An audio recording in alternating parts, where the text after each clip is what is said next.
Can I discuss zonulin haptoglobin related to leaky gut and gluten minimizing diet?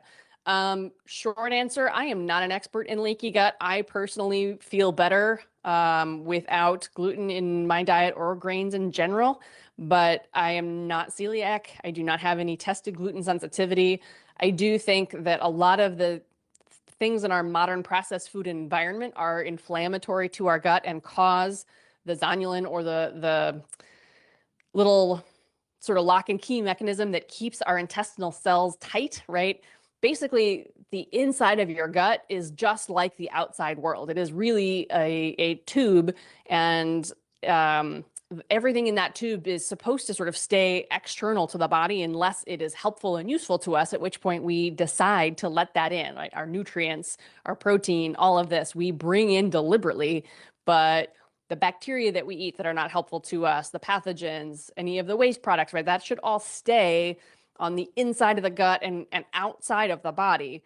It's weird to think about it. I need a diagram, which I don't have, but long story short, if your gut gets permeable, meaning stuff starts to filter in that we're not necessarily actively trying to bring into our bodies, that's not optimal. And it tends to cause immune responses that we are not happy about, right? That make us more reactive to things, more inflamed. This is a really interesting area of scientific development. I don't think we know nearly as much about it as we say we do. There's just so much diversity in our microbiota.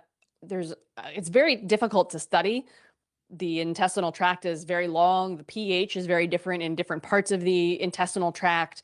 And our ability to sample this, right? To have you bring in a sample and understand the millions and billions of different organisms and how they are all working together in the body when they're excreted is very different. So I just don't think that we have quite the level of sophistication and understanding all of this. But if you feel better removing gluten from your diet, by all means, do it. There are people who are able to eliminate it for a brief period of time, and actually do a whole elimination diet. This is something that's discussed in other parts of less traditional medicine. And after a while, if you can actually heal the gut, you may be able to reintroduce those foods without too much trouble.